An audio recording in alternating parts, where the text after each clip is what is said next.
Ujian komprehensif Nurul Hidayah. Satu ayat nih Ibu.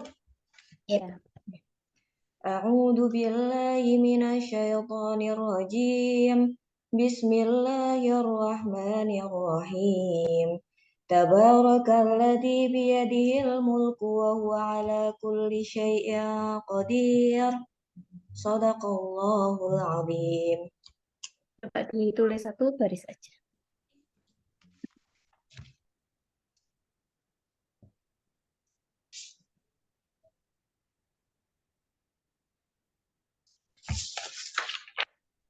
Terlihat Ibu?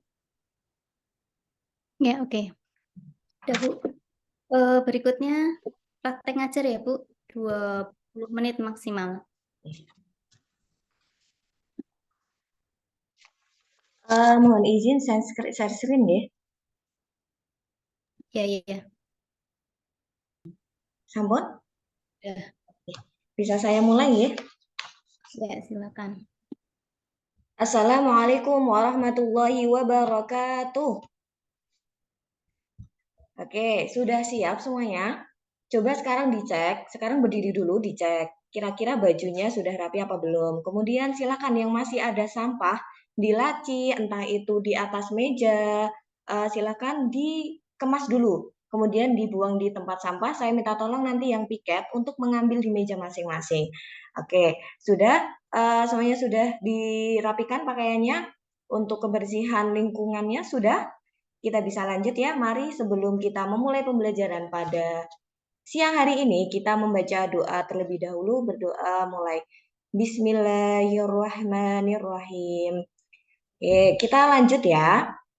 Selanjutnya adalah presensi. Silakan nanti kalau Bu Nurul mempresensi, kata hadir itu diganti dengan perasaan kalian hari ini.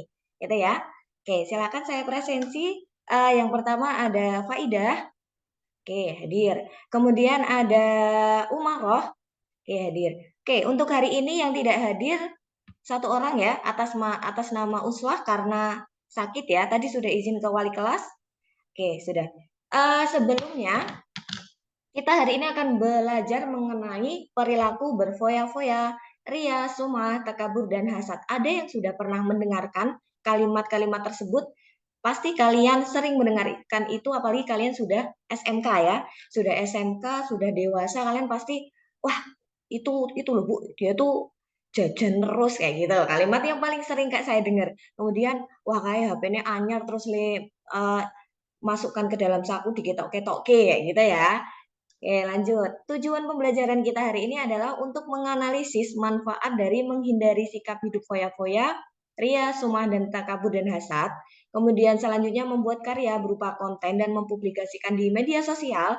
Ketiga yaitu menghindari sikap hidup berfoya-foya, ria, sumah, takabur, dan hasad. Dan yang terakhir yaitu terbiasa bersikap rendah hati dalam kehidupan sehari-hari. Oke. Sebelumnya kita akan ada sedikit kuis dulu dari Bu Nurul. Silakan di-scan dulu. Ada beberapa pertanyaan yang harus kalian jawab. Oke, sudah? Silakan. Untuk kali ini HP-nya boleh dikeluarkan. Biasanya kan saya minta untuk di-save dulu, disimpan dulu. Sekarang boleh dikeluarkan, di-scan. Di sini ada yang belum bisa scan nggak? Kayaknya semuanya udah bisa ya. Anak kelas 1 SMK tuh harus udah bisa scan. Pergunakan HP-mu itu dengan baik. Oke, sudah di-scan semuanya? Oke, ada beberapa pertanyaan di situ. Contohnya seperti saya sudah menggunakan uang saya dengan baik. Oke, di sini sudah ada keluar beberapa jawaban. Ternyata masih 50-50. Ada yang 50% sudah, ada yang belum. Kira-kira kalian itu kenapa belum menggunakan uang kalian itu dengan baik? Oke, benar. Terlalu mudah tergiur. Oke. Yang lain, oke, adanya Shopee ya, itu juga salah satu kenapa kalian harus scroll-scroll kayak gitu tiba-tiba check out padahal kalian nggak butuh kayak gitu ya. Oke, kita lanjut.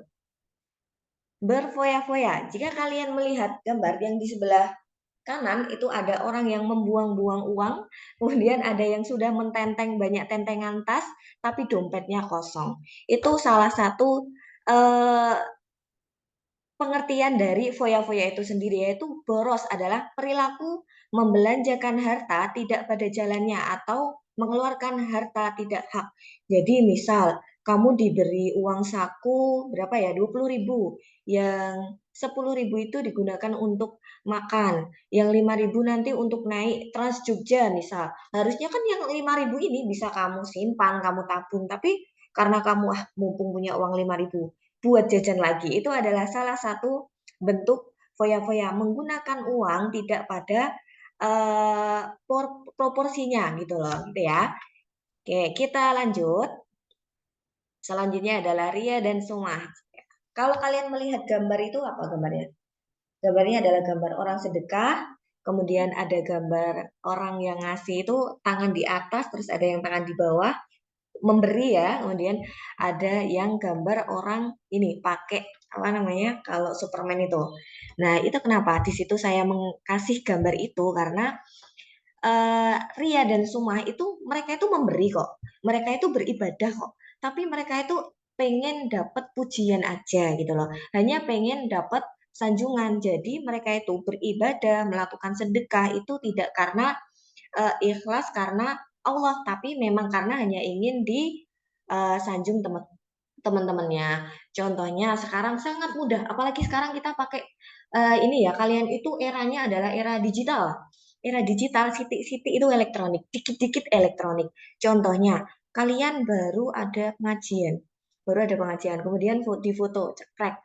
Setelah itu kalian upload di WA, di story WA kayak gitu. Kalau kalian seringnya bilangnya itu loh Bu SW SW ya. Kalian update di story WA dengan captionnya Alhamdulillah bisa mengaji hari ini. Nah, tapi ternyata di dalam hati kalian itu ada rasa aku mau upload ini biar doi itu eh, bisa ngomen storyku kayak gitu. Ada yang punya doi di sini? Nggak boleh ya. Di agama Islam itu tidak boleh berpacaran. Terus habis itu, aku tak buat story kayak gini biar nanti guruku tuh tahu, biar kalau Bu Nurul yang lihat tuh Bu Nurul tahu kalau aku tuh juga ngaji gitu loh. Kayak itu juga tidak baik. Itu termasuk dalam ria dan sumah. Kenapa? Kalian melakukan suatu ibadah, kalian melakukan sedekah itu hanya ingin mendapatkan pujian atau sanjungan dari teman-teman kalian, mendapat sanjungan dari orang tua, mendapat sanjungan dari orang orang lain, kayak gitu ya. Itu tidak boleh. Kita lanjut takabur. Kalau kalian lihat gambar bapak ini gimana menurut kalian? Dengan muka yang seperti itu, kemudian pakai jempol menunjuk ke dirinya sendiri, apa yang kalian pikirkan mengenai gambar itu? Ayo, ada yang bisa? Ya, oke. Ahmad, apa Ahmad? Sombong ya. Dia itu ini ya Ahmad modelnya mengakukan ini nih aku, tanpa aku kalian nggak bisa, tanpa aku kalian tuh apa itu. Besok saat kalian sudah memiliki suatu usaha, amin ya, karena kalian SMK dibentuk untuk bisa membuka lapangan usaha. Saat kalian sudah punya karyawan, tolong Bu Nurul pesan jangan sombong. Jadi meskipun kalian itu adalah atasannya, apapun itu kalian itu harus bisa menghargai karyawan-karyawan kalian. Karena kenapa? Menurut saya kita itu tidak bisa berdiri sendiri. Kita harus tetap butuh orang lain seperti itu ya. Makanya jangan takabur, jangan menganggap dirinya lebih kuat, lebih angkuh, lebih segalanya dari orang lain kayak gitu. Di sini ada yang kayak gitu? Saya yakin di kelas 10 PH1 nggak ada yang memiliki sifat takabur. Amin. Lanjut ya. Hasad ya. Nih, dilihat ada seorang perempuan bawa kado satu. Sampingnya ada temennya laki-laki bawa kadonya 3. Yang perempuan mukanya cemberut, tapi yang laki-laki sumringah kalau bahasa Jawanya. Atau apa? Gembira gitu ya. Terus bawahnya ada anak kecil. Ada anak kecil, di belakangnya ada 2 temennya dan ada 1 orang tua. Yang 2 itu senang, tapi dia itu mukanya juga cemberut. Coba. Di sini ada yang bisa menyimpulkan nggak ini tuh apa gitu tanpa membaca keterangannya dulu. Mutmainnah bisa? Oke, benar. Jadi hasad itu adalah prasangka di mana kita itu senang melihat orang lain susah, tapi susah juga melihat orang lain senang. Jadi kalau temennya dapat sesuatu hal atau dapat hadiah tuh dia cemberut gitu loh. Ah, dia kok lebih banyak sih.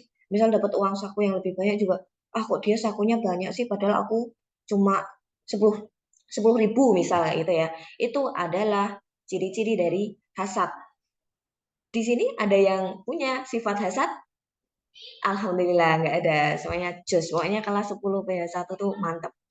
Oke, selanjutnya Bu Nurul kita udah belajar nih. Udah tahu pria itu apa, foya-foya apa, semua apa. Terus kita mau ngapain lagi nih? Oke. Sekarang kita ada diskusi sedikit. Nanti ini ada beberapa project yang harus kalian kerjakan dan Bu Nurul akan menjelaskan bagaimana sih cara mengerjakan project tersebut gitu ya. Project ini akan kita lakukan 3 hari ke depan, termasuk hari ini. Yang hari ini adalah menganalisis. Nanti Bu Nurul kasih kalian kertas yang berisi beberapa tugas yang harus kalian kerjakan, dibagi menjadi beberapa kelompok. Karena kita 36 siswa, jadi nanti satu kelompok 6 orang, oke ya? Pas ya 6 orang ya. Nanti satu orang yang tidak berangkat silakan boleh diadopsi siapa yang mau ya. Nanti masuk ke salah satu kelompok. Yang pertama adalah analisis materi. Yang harus dicari apa Bu Nurul? Nanti ada penyebab. Nanti Bu Nurul akan memberikan kasus dan satu kelompok dengan kelompok yang lain itu kasusnya berbeda ya. Nanti Bu Nurul akan berikan kasus. Di situ kalian nanti tinggal scan barcode aja. Ada berita yang memang itu benar-benar terjadi. Setelah itu nanti kalian mencari 5W 1H. Apa aja? Ayo, ada yang bisa? Ya, oke, benar. Nah, itu nanti dicari, dimasukkan ke dalam lembar kerja kalian. Nah, setelah kalian sudah tahu kasusnya ini apa, kalian cari tahu penyebabnya apa. Kemudian kalau ada kasus seperti itu, cara menghindarinya itu seperti apa. Selanjutnya, hikmah mempelajari materi ataupun kasus itu apa. Nanti dikerjakan di hari ini. Oke, terus selanjutnya besok apa? Oke. Besok 2 hari yang akan datang, 2 hari ke depan yang di pelajaran PAI, kalian itu akan membuat satu project video. Di situ nanti kalian harus menggambarkan foya-foya itu seperti apa, rias, sumah, takabur, hasad itu seperti apa. Nanti kalian boleh memasukkan cara menghindarinya, kemudian hikmah mempelajari materi yang kita pelajari hari ini. Ada yang mau ditanyakan? Oke, semuanya sudah paham ya. Setelah ini silakan berkelompok menurut kelompok masing-masing. Satu kelompok hanya boleh 6 orang, kelompok 1 nomor 1 sampai 6, kelompok 2 nomor 7 sampai 12 dan seterusnya. Oke, sudah semuanya berdasarkan kelompoknya masing-masing. Nanti setelah kalian selesai menganalisis materi, kalian itu mempresentasikan di depan kelas, satu kelompok maju semua dan teman-teman yang lain mendengarkan. Oke, nanti kalau ada yang ditanyakan atau didiskusikan, kita diskusikan bersama-sama. Sampai sini ada pertanyaan? Kalau tidak ada pertanyaan, lembar kerja Bu Nurul berikan dan setelah ini kita kerjakan. Oke, sudah? Sudah. Oke, sekarang kelompok siapa yang mau maju terlebih dahulu untuk mendiskusikan apa yang sudah kalian analisis? Oke, dari kelompok 6 dulu. Alhamdulillah dari kelompok 1 sampai kelompok 6 sudah selesai untuk materi hari ini.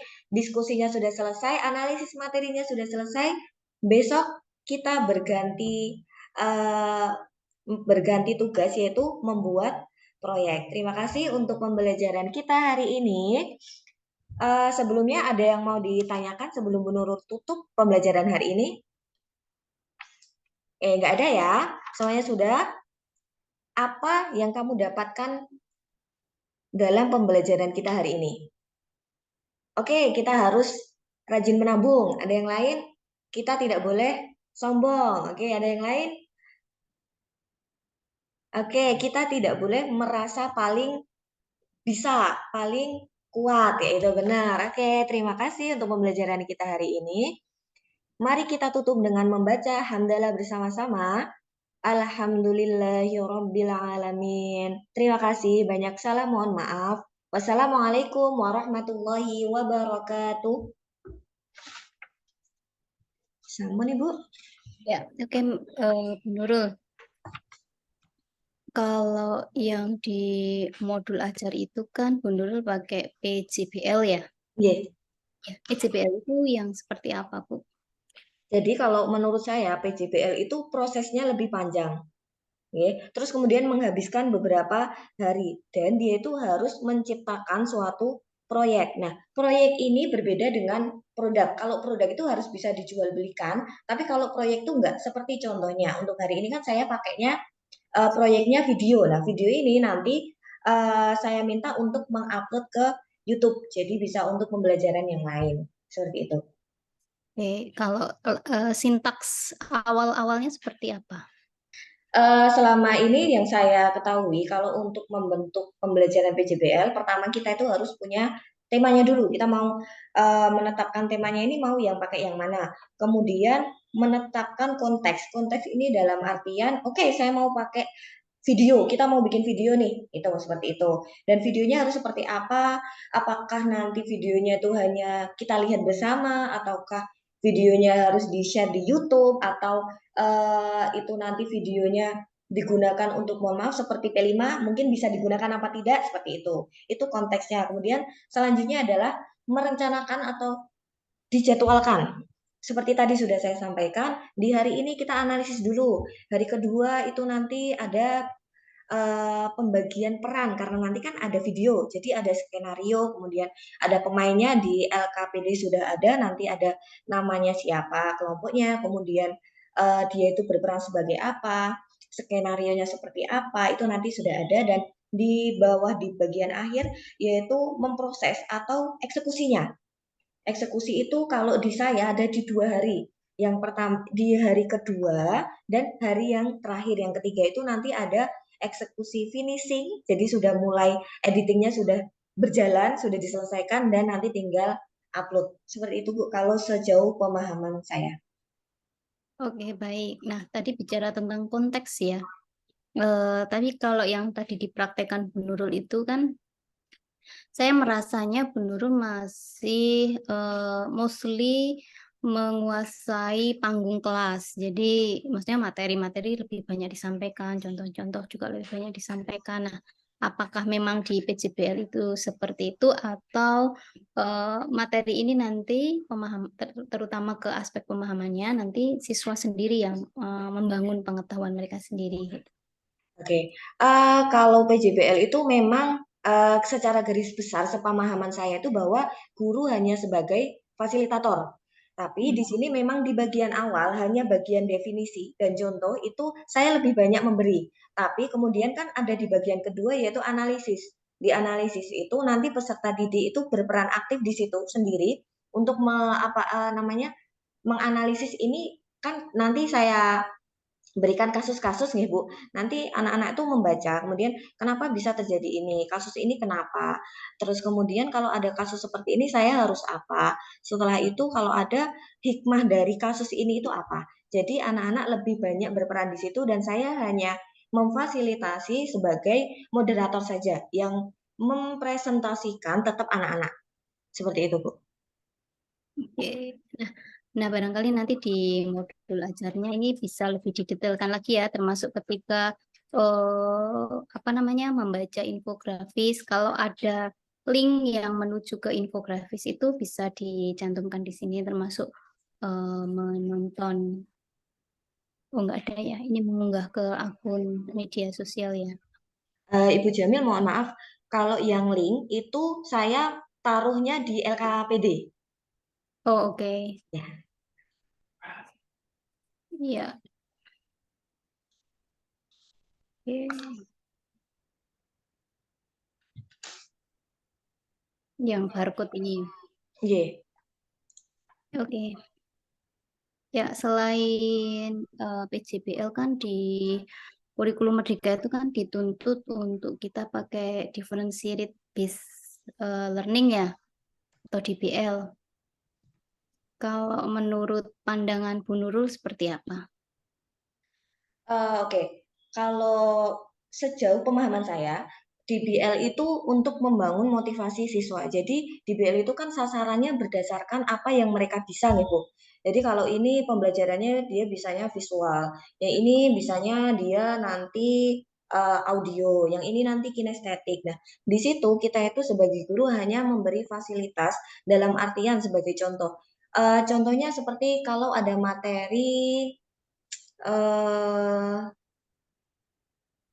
mencintai negara misal ya Bu ya materinya, karena dalam Islam itu kan juga mencintai negara juga salah satu bagian, apalagi di P5 juga ditekankan di situ. Sebagai contohnya, salah satu tugasnya itu beda-beda. Contoh, ada satu anak yang diminta untuk bikin puisi kayak gitu, kemudian ada satu kelompok yang bikin drama, terus kemudian ada satu kelompok lain yang bikinnya yang belum bernyanyi, mungkin seperti itu.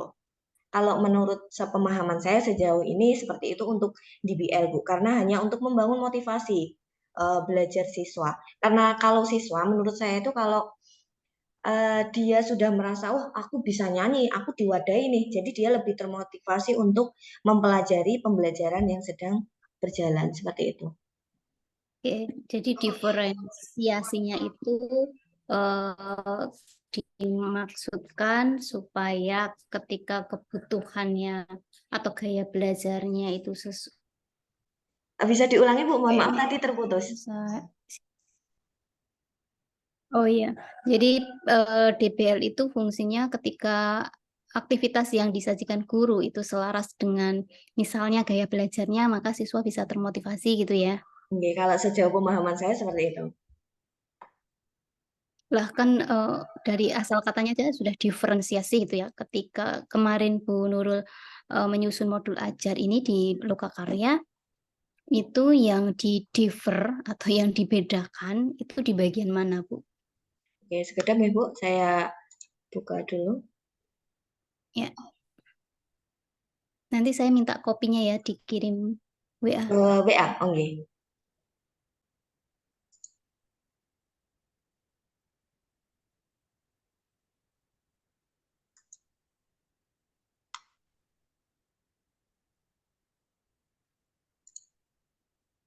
Sudah terlihat?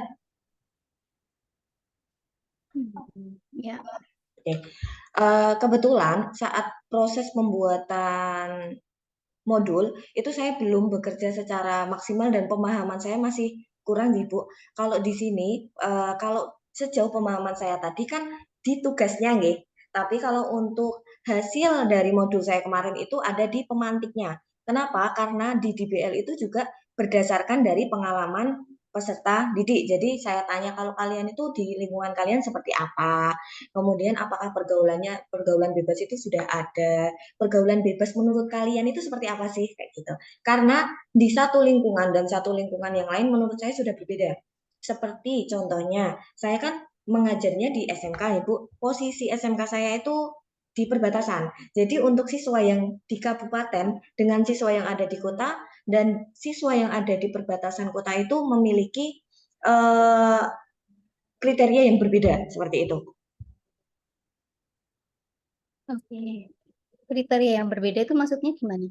Seperti contohnya, kalau di pedesaan, di kabupaten, itu mereka itu keluar malam itu maksimal hanya di jam 9 dan 10. Tapi kalau di perbatasan, mohon maaf, itu mereka bisa keluar sampai malam. Kemudian di bagian kota itu hampir sama dengan kabupaten, hanya bedanya mereka itu lingkungan bergaulnya lebih ke kafe, seperti itu. Sedangkan, mohon maaf, beberapa kali pengalaman saya menjadi wali kelas, itu beberapa siswa yang tinggalnya di perbatasan itu lebih banyak prosentasenya untuk putus sekolah. Karena yang pertama keluarga, kemudian lingkungan bermain dan juga masyarakat seperti itu. Jadi ada beberapa kriteria yang berbeda yang ada di belakang mereka gitu. Lingkungannya berbeda, kemudian faktor keluarga juga berbeda seperti itu.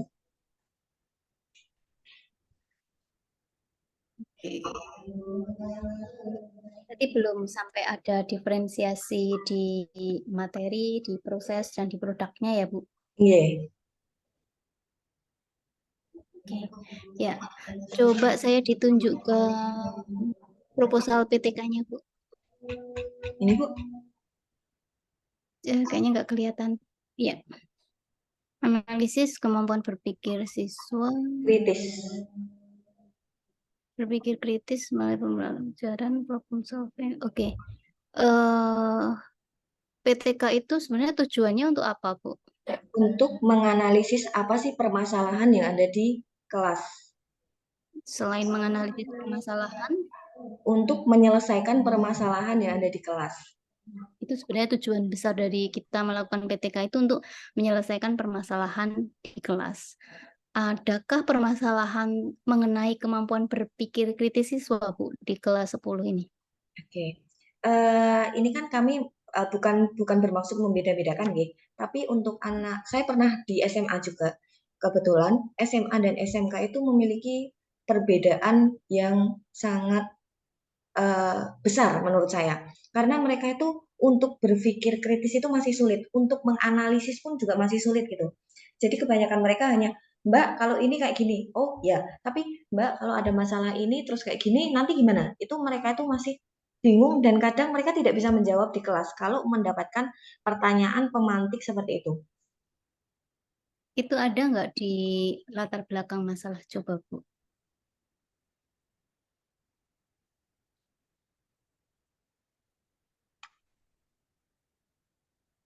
Yang menunjukkan apa tadi? Permasalahan terkait berpikir kritis ini.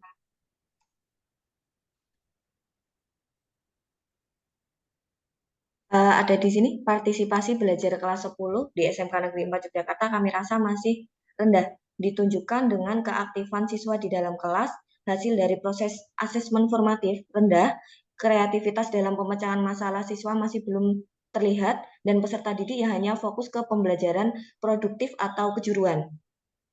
Oke. Ya, rumusan masalahnya coba.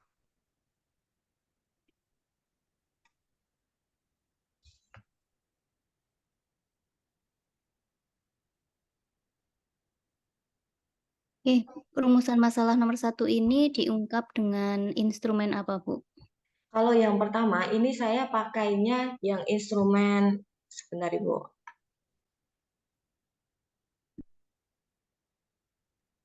Saya menggunakan angket untuk yang pertama.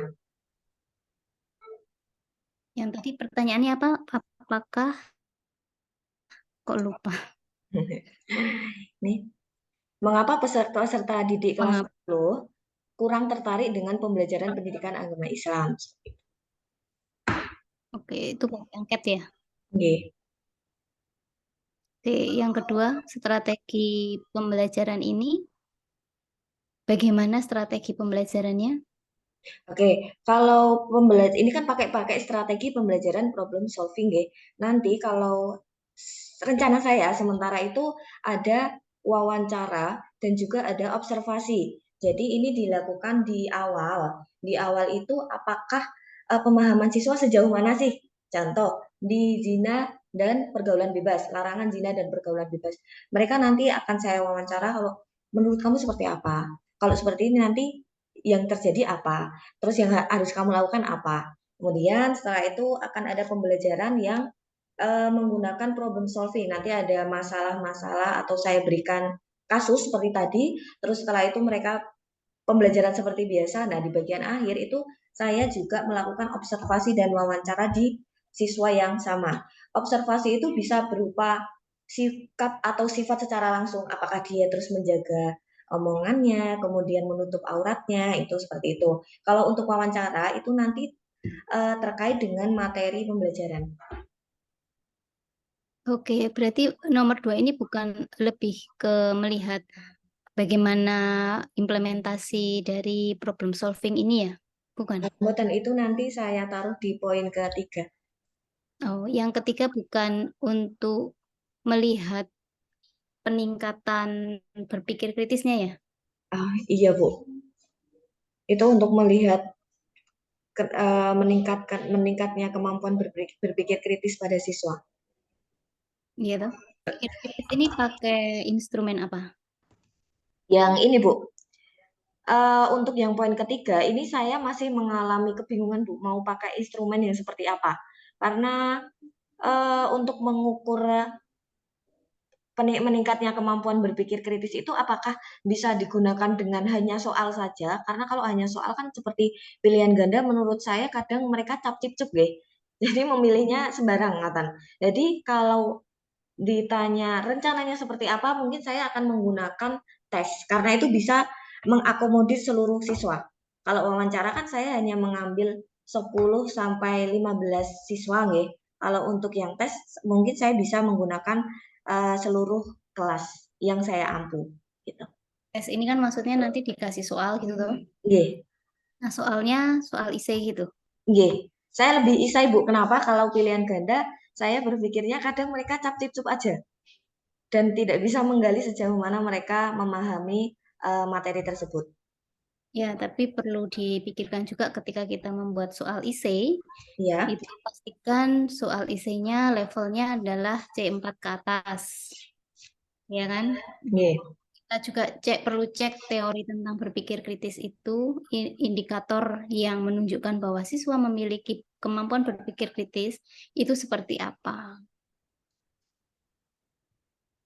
Terima kasih Bu Jamil. Ya, jadi dari teori itu nanti akan membantu kita ketika kita menyusun tesnya gitu. Nggih. Kan tentu saja beda dengan soal isei yang pada umumnya atau biasanya dengan soal isei yang memang kita sengaja desain untuk melihat kemampuan berpikir kritis gitu. Oke, siap. Terima kasih Bu Jamil. Ya. Kalau proyek P5-nya kemarin tentang apa, Bu? Oke, saya tampilkan nih Bu. Ya. Ini Bu Jamil untuk yang P5. Topiknya kenali potensi diri dan profil profesi impian. Oh, oke. Bisa minta tolong diceritakan, Bu. Untuk proses penentuan tema atau proses yang akan kita cek nih? Ya, Gimana, Bu? yang nanti akan dilakukan, yang diharapkan Oh, ya. dicapai oleh siswa. Oke. Oke Bu, kalau untuk modul ini kebetulan itu masih setelah saya amati masih ada beberapa yang memang menurut saya kurang tepat nggih. Seperti itu. Kemudian kenapa saya memilih untuk kebekerjaan itu karena memang saya mengajar di SMK. Mungkin nanti ada beberapa orang yang bertanya, kenapa kebekerjaan tidak kewirausahaan? Kalau menurut saya kewirausahaan itu lebih untuk ke anak-anak SMA karena itu hanya menganalisis, sedangkan kebekerjaan adalah mengimplementasikan ilmu yang sudah dia pelajari di dalam pembelajaran selama belajar di SMK. Ada yang nanti kuliner, ada yang kecantikan, ada perhotelan dan masih banyak jurusan yang lain. Kemudian di sini saya memilih 3 dimensi yaitu mandiri, bernalar kritis dan juga gotong royong. Kebetulan ini tuh berbeda dengan yang berjalan di sekolahan Bu, karena kalau di sekolahan itu kami pakainya blok nih. Kalau blok itu otomatis semuanya berfokus, sedangkan yang diminta oleh lokakarya itu kan per mapel. Jadi saya itu mencoba untuk menyesuaikan. Nah, kalau di umum itu tiga dimensi itu sendiri-sendiri seperti mandiri, bernalar kritis, terus kemudian kreatif. Tapi di sini kami harus memasukkan semuanya, nggih. Di sini kami memasukkan mandiri, bernalar kritis dan juga gotong royong. Kenapa kebekerjaan? Karena di sini itu sebenarnya untuk menentukan tema itu kami memilih isu yang sedang ada di sekolah, ngaten nggih. Jadi prosesnya itu nanti memahami proyek atau P5, kemudian dari kurikulum menentukan oke, kebekerjaan, kemudian kita bisa agar bisa diterapkan di sekolah, ngaten. Nah, di sini kenapa kebekerjaan saya milihnya itu karena saya ingin branding personal branding. Jadi di sini nanti akan ada digital marketingnya masuk, kemudian di era digital kebetulan siswa kita adalah era digital juga masuk seperti itu. Untuk prosesnya nanti ada kalau ini kan ada beberapa yang berbeda ya Bu dari panduan. Ternyata setelah saya lihat itu ada yang berbeda. Seperti di sini kan ada pengenalan. Kalau di panduan itu pengamatan, mendefinisikan, menggagas, memilih, merefleksi. Ini hanya berbeda penyebutan aja. Kalau di pengenalan nanti itu siswa dipahamkan apa itu P5, kemudian pengenalan dimensi dalam profil pelajar Pancasila, terus kemudian di pengenalan ini juga aktivitas yang paling banyak yaitu setidaknya mereka itu harus menghafal lagu P5. Ngatan. Jadi mereka menyanyikan bersama-sama. Saya sudah ada beberapa video yang P5 saya kan di sekolah saya sudah 2 tahun. Ada satu video yang bagian menyanyikan lagu P5 itu. Itu mereka setiap pagi diulang selama pengenalan. Terus nanti kalau ada break, habis break itu nanti ada pengenalan lagi lagu P5 lagi. Setelah itu pengenalan P5 secara umum, ngotan. Kemudian ada kontekstualisasi. Nah, di sini sebenarnya ada beberapa hal yang ingin saya ubah nih Bu. Kalau di sini kan wawancara. Ternyata kalau wawancara itu menurut saya kurang relevan untuk di kelas 10. Ngoten. Jadi saya lebih ke eh, meminta siswa untuk lebih mengenali potensi yang ada di diri mereka, kemudian menyinkronkan dengan jurusan mereka. Ngoten. Kemudian ada di tahap aksi. Nah, di tahap aksi ini mengeksplorasi. Misal, jurusan saya di kuliner, berarti saya mau bikin River of Life. Nanti produknya itu saya River of Life, Bu. Jadi kayak dari lahir ngapain, SD di mana, SMP di mana, SMA di mana, setelah lulus nanti mau ngapain, ya gitu. Nah, di aksi ini mereka harus tahu kalau saya di jurusan kuliner, saya besok larinya kemana ya? Saya kuliahnya di mana? Mereka mau bekerjanya di mana? Mereka sudah punya pandangan itu. Ngatan. Jadi di sini di aksi itu mereka sudah tahu mereka mau kemana dan menuangkan di dalam eh, produk yaitu River of Life yang nanti direfleksinya itu mereka harus mengupload di Instagram seperti itu. Nah, untuk refleksinya ini juga bisa berupa angket, Nathan. Oke, ya, saya kira cukup, Bu. Ya. Ya, saya kira cukup untuk ujian hari ini, Bu. Terima Oke. kasih. Nanti saya tolong dikirimi yang apa? DBL. Mm. Bu Jamil, mohon izin bertanya. Untuk yang DBL, itukah apakah saya itu bisa memperbarui yang terbaru atau pakai yang kemarin saja? Oh, boleh kalau mau direvisi dulu. Oke, kemudian ada yang saya tanyakan lagi Bu, untuk yang RPP itu saya merasa satu RPP itu saya belum maksimal di RPP yang ketiga di komprehensif. Apakah bisa saya benahi dulu? Bisa. Oh, Kan nggih. ini sebenarnya prosesnya juga masih berlanjut ya nanti setelah ini kan kita mau PL kan. Nggih. Nah, nanti biasanya dosen PPL itu akan beda lagi dan mungkin ngasih masukan yang berbeda juga. Oke. Terima kasih Bu Jamil. Nanti untuk revisinya insya Allah segera saya update dan saya kirimkan melalui WA gitu. Ya, makasih Mbak. Iya, terima kasih Bu Jamil atas kritik dan sarannya. Semoga bisa Ya, bertemu di lain kesempatan. Assalamualaikum warahmatullahi wabarakatuh. Assalamualaikum warahmatullahi wabarakatuh. Izin live nih Bu. Ya.